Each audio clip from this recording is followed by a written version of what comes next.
विमा कंपन्या काढून उपयोगायच्या नाही. विमा कंपनीचं काम काय की लोकांना तात्काळ मदत करणं. पण माझा शेतकरी पैसे भरून जर त्यांना 1-1 वर्ष पैसे मिळत नसेल, आज विचार करा, खरीप 2025 ला खरीप 2026 सुरू झाला. आज 12 महिने झाल्यानंतर जर विमा मिळत नसेल तर विम्याचं काय करायचं? तर शेतकरी कोणाकडे जाणार?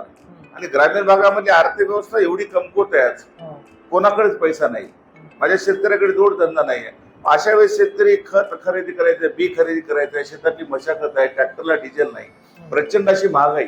या अनुषंगाने शेतकऱ्याला हे पैसे तात्काळ मिळावेत, या अनुषंगाने आम्ही सातत्याने प्रयत्न केले. आपल्याला जी अतिवृष्टीची मदत मिळते त्याच्यामध्ये तिप्पट मदत आहे. जी मदत 8,500 रुपये आहे ती 25,000 हेक्टर मिळते. जी बागायतीला 17,000 आहे ती 51,000 मिळते. जी 36 आपले 27,000 रुपये फळबागाला आहेत 81 रुपये प्रति हेक्टर मिळते. आणि त्याचसोबत ज्यांच्या घरात पाणी जाईल त्यांना प्रति व्यक्ती 10,000 रुपये अनुदान. मग ते नांदेडमध्ये अत्यंत महत्वाचा निर्णय आहे की नांदेडच्या बाजूला असणारे नांदेड मोठं शहर आहे. नमस्कार शेतकरी मित्रांनो, कृषी विकास या युट्यूब चॅनल मध्ये आपल्या सर्वांचं स्वागत आहे. मित्रांनो, आज आपण अशा एका व्यक्तिमत्वाची मुलाखत घेणार आहोत की ज्यांना 2 लाख रुपये पगार महिना असलेली नोकरी होती. ती नोकरी सोडून त्यांनी शेतकरी आंदोलनामध्ये सहभागी होऊन शेतकऱ्याचे जे विविध प्रश्न आहेत ते सोडवण्यासाठी मित्रांनो आक्रमकपणाने भूमिका घेतली आणि त्यांना न्याय मिळवून देण्यासाठी ते काम करत आहेत. व्यक्तिमत्व म्हणजे मित्रांनो डॉक्टर भगवानराव पाटील मनूरकर. तर त्यांची सविस्तर अशी मुलाखत आपण या व्हिडिओच्या माध्यमातून बघणार आहोत. त्यामुळे हा व्हिडिओ तुम्ही संपूर्ण बघा. चॅनलवर जर नवीन असाल तर चॅनल सबस्क्राईब करा. मित्रांनो नमस्कार सर. नमस्कार. नमस्कार. बरं, पहिल्यांदा मला सांगा, तुम्हाला नोकरी कोणती होती आणि कुठे नोकरी होती? मी गेल्या 30 वर्षापासून मुख्यतः येथे सेवादार ज्युनियर कॉलेज येथे डेअरी सायन्स या विषयाचा लेक्चर म्हणून काम करत होतो. 30 वर्ष मी त्या ठिकाणी नोकरी केली. बरं, म्हणजे सिनियर लेक्चर तुम्ही होता? ज्युनियरला लेक्चर. ज्युनियर 11वी 12वी. किती वर्ष? 30 वर्ष तिथं तुम्ही काम केलं? 30 वर्ष. बरं, 30 वर्ष तुम्ही काम करत असताना तुम्हाला पगार किती होते आता तिथं, म्हणजे तुम्ही ज्या टाइमला सोडणार होते तेव्हा? 2.25 लाख रुपये. 2.25 लाख रुपयाची पगाराची नोकरी होती मित्रांनो. तर ती एवढी पगाराची नोकरी असताना 2.25 लाख रुपये म्हणजे कमी नाहीत मित्रांनो. एवढी पगाराची नोकरी असताना त्यांनी नोकरी सोडून शेतकऱ्यासाठी काम करत आहेत. तर तुम्हाला हे नोकरी सोडून इकडं शेतकऱ्यासोबत यायचं कसं नेमका विचार आला? मी गेल्या 30 वर्षापासून सातत्यानं शेतकऱ्यांच्या विविध आंदोलनामध्ये सक्रिय असं काम करत होतो. पण शासकीय सेवेत नोकरी करत असताना मला बऱ्याच अडचणी येत होत्या. कारण त्या ठिकाणचं पॉलिटिकल ग्राउंड असेल, शासनाच्या विविध ठिकाणच्या अडचणी असतील. कुठं एखाद्या ठिकाणी जाऊन मी सार्वजनिक ठिकाणी काही बोललो तर आचारसंहिता भंग होऊन म्हणजे नोकरी जाण्याची शक्यता दाट होती. त्यामुळे मला असं सक्रिय सहभाग त्या ठिकाणी नोंदवता येत नव्हता. त्यामुळे मी विविध आंदोलन, मोर्चे असतील, पीक विम्याचा विषय असेल, पाणीपुरवठा असेल, दुष्काळाचे आंदोलन असेल, ऊसाच्या बाबतीच्या भावाचा विषय असेल, कारखाना 2001ला मी नोकरीत असताना अशोकजी चव्हाण साहेब कारखान्याचे चेअरमन होते. त्यावेळेस मी वाघलवाडा कारखान्यावर शेतकऱ्यांना प्रति टन 50 रुपये द्यावे म्हणून आंदोलन केलं. ते आंदोलन जवळपास 6 महिने चाललं. माझ्यावर खूप प्रचंड असा सगळ्या राजकीय पक्षाचा दबाव होता. पण मी दबाव झुगारून हे काम करत होतो. म्हणून मी गेल्या 25-30 वर्षापासून सातत्याने शेतकऱ्यांच्या सेवेमध्ये आहे. सातत्याने हे काम करत असताना मी एमपीएससी पण केली. मी एमपीएससीच्या पहिल्या लॉटमध्ये मेन परीक्षेपर्यंत गेलो 90ला. माझ्यासोबतचे 9 मुलं, 9 मित्र होते. आज 9 पोरं, 9च्या 9 जण डेप्युटी कलेक्टर आहेत. आणि माझे त्यावेळेस फक्त 5 मार्कानं हुकलं पहिल्या लॉटमध्ये. मी म्हणजे पहिल्या अटेम्प्टमध्ये मी एमपीएससीच्या ओरलला गेलो. मला एका विषयामध्ये 83चे 38 झाले. कॉम्प्युटर चूक झाली लिहिण्यामध्ये. तर त्यावेळेस त्याच्यामुळे मला तिथं 45 मार्काचा फरक पडला. आणि माझं 5 मार्काने त्यावेळेस डेप्युटी कलेक्टरचं क्वालिफिकेशन गेलं. तरी मग माझ्या डोक्यावर मी म्हणलं की आपल्याला आता डबल एमपीएससी द्यायची नाही. कारण एवढा प्रचंड ताण होता डोक्यावर. आम्ही कृषी विद्यापीठामधून शिक्षण झालेलं आणि आम्ही 18 तास अभ्यास करायचो. एवढं करून ती संधी हुकल्यानंतर मी पुन्हा 92-93च्या दरम्यान पुन्हा ह्या बाबतीमध्ये लोकांच्या सोबत राहिलो. आणि मी 94ला पहिल्यांदा त्या ठिकाणी सेवादासला लागलो लेक्चर म्हणून. आणि मी सेवा करत हे लोकांची सेवा करण्यात अवलंबलं. बरं, तर आता सर विषय कसा असतो, शेतकऱ्यामध्ये एकीकरण, शेतकऱ्याला एकत्रित आणणं हे खूप मोठं अवघड काम आहे. आणि त्यांना समजून सांगणं हे खूप म्हणजे किचकट बाब लोकांना वाटते. तर तुम्ही हे काम कसं केलं, त्यांना कसं समजून सांगला, तर त्यांची एकी आज जे आपल्या धर्माबाद नांदेड जिल्ह्यामध्ये जे दिसत आहे ते तुमच्यामुळे हे तुम्ही कसं काम यशस्वी केलात? तुमचं म्हणणं योग्य आहे. पण मला वाटतं की ग्रामीण भागातला शेतकरी हा विकासाचा केंद्रबिंदू आहे. आज सगळं जरी कोणाचं राजकारण फिरत असेल सगळ्या पक्षाचं, तर शेतकऱ्याशिवाय काही त्याचं हालू शकत नाही. आणि शेतकरी असा एक प्रामाणिक वर्ग खेड्यामध्ये आहे. तो कोणत्याच पक्षाच्या मागे लागत नाही. तो कोणत्या आमिषाला बळी पडत नाही. तो माणूस काम करणाऱ्याला हेरतो. आणि आपल्या अडचणी सोडवणारा माणूस त्यांना जर दिसला आणि त्याच्यावर जर त्यांचा विश्वास पटला तर 100% ते लोक येऊ शकतात ही खात्री माझ्या मनामध्ये होती. आणि मी सातत्यानं गेल्या 2 वर्षापासून मी जे आंदोलन रस्त्यावर करतो, पलीकडल्या वर्षी आपण पाहिलं नांदेड जिल्ह्यामध्ये एवढी मोठी अतिवृष्टी झाल्यानं आपल्या नायगाव तालुक्यामध्ये फक्त 20,000 क्षेत्र लिहिलं होतं अतिवृष्टीचं. आमच्या उमरी तालुक्यामध्ये 35,000 फक्त 5,000 हेक्टर बाधित केलं आणि धर्माबादमध्ये 28,000 हेक्टर असताना 7,000 हेक्टर लिहिलं. मी 20 दिवस आंदोलन बोळशेच्या महादेव मंदिरावर केलं. उमरी तालुक्यातल्या जवळपास 40 गावाचा सहभाग त्याच्यामध्ये होता. पण हे करत असताना मला त्या लोकांसोबत संभाषण बोलणं आणि लोकांची आंदोलनामध्ये येण्याची भूमिका मला खूप स्पष्ट आणि विश्वासार्ह दिसली आणि त्याच अनुषंगानं मी पुढलं आंदोलन कारेगाव फाट्याला करण्याचं ठरवलं. आणि त्या अनुषंगाने मी प्रत्येक गावात जेव्हा गेलो तर लोक अक्षरशः एका विश्वासानं आश्वासित नजरेनं माझ्याकडे पाहत होते की कोणीतरी आमचं करणार आहे. आणि म्हणून खेड्यातला माणूस हा एक संघटित होऊ शकतो. खेड्यातल्या माणसाला संघटित करणं फारसं अवघड नाही, पण काम करणारा नेता प्रामाणिक आहे. तो काम करणारा नेता विकला जाऊ नये आणि त्याचं ध्येय राजकारणापुरतं मर्यादित नाही. माझ्यावर एक खूप आरोप झाले की मी कारेगाव फाट्याला आंदोलन केलं तर मला लोक म्हणायचे की तुम्ही करकेली जिल्हा परिषद डोळ्यात ठेवून आहात. मला जिल्हा परिषद पंचायत निवडणुकीमध्ये पडायचं नव्हतं, कारण मला हा सेवा धर्म आहे आणि शेतकऱ्याची सेवा केलं तर माझं नाव टिकणार आहे. कारण माझ्या पाठीमागे दुसरी ताकद नाही. माझे काही वडील खासदार आमदार नाहीत, माझे काही आजोबा राजकीय नव्हते. पण मी जे करतोय मी माझ्या स्वतःच्या पायावर करतोय. आज मी समाजामध्ये जातोय तर मी माझी ताकद कशासाठी लावतोय की मी सेवा करून लावतोय. माझं नाव कधी होईल, मी प्रामाणिकपणे लोकांचे प्रश्न सोडवलं तर होईल. आणि तोच एक बेस धरून मी प्रत्येक गावामध्ये गेलो. प्रत्येक गावातून माझी मी स्पष्ट भूमिका सांगितली. आणि असं करताना मी कोणत्या पक्षाच्या विरोधातलं नाही, मी कोणत्या झेंड्याच्या विरोधातलं नाही, मी कोणत्या जाती धर्माच्या विरोधातला नाही. कारण खेड्यामध्ये जो 18 पकड जातीचा जो शेतकरी आहे तो ह्या देशाचा कणा आहे आणि त्याला विश्वासात घेऊन जर मी आंदोलन करू शकलो तर मला निश्चित वाटतं की ते आंदोलन सक्सेस होणार आहे. आणि त्या अनुषंगाने मी काम केलं आणि एक मला प्रचंड असा विश्वास धर्मा तालुक्यातल्या लोकांनी दिला.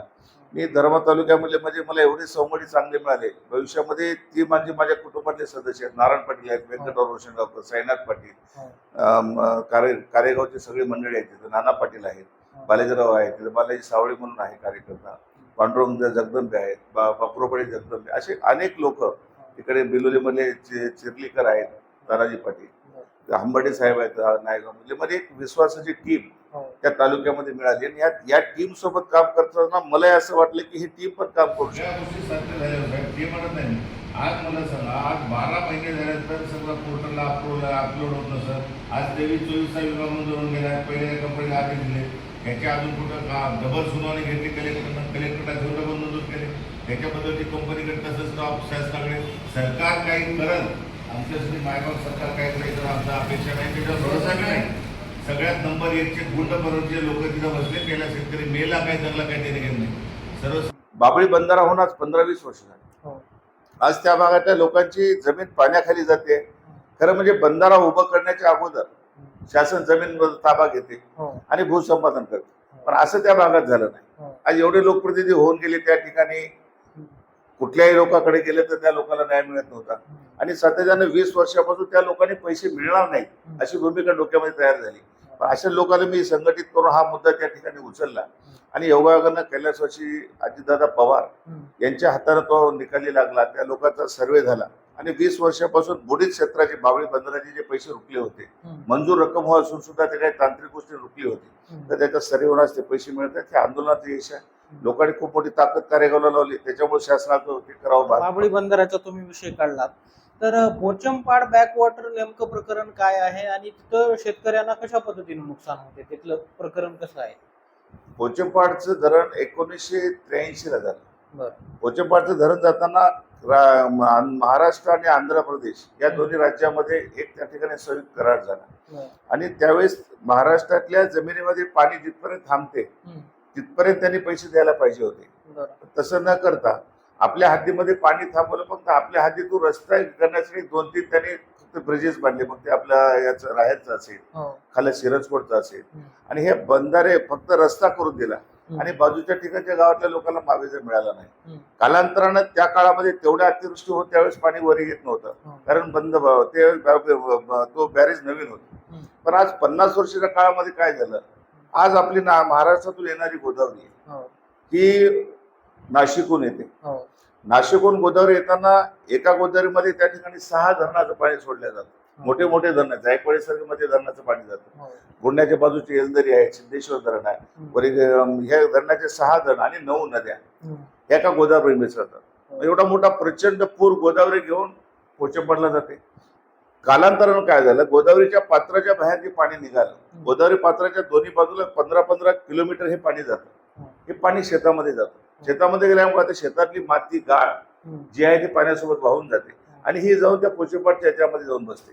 तर त्यामुळे त्या ठिकाणचा उपसा न झाल्यामुळं जवळपास 17 ते 18 TMC पाण्याचा गाळ त्या पात्रामध्ये बसलेला. मग आता पोचेपाटची जी कॅपॅसिटी आहे ती कॅपॅसिटी मधल्या तेवढा गाळ बसल्यामुळे ते पाणी काय येणार, पाठीमागे येणार. तेच पाणी नांदेड पर्यंत चाललंय आणि शासनाला पाणी सोडण्याचं धोरण शासनाचं चुकीचं आहे आणि दोन्ही राज्यामधला समन्वय नाही.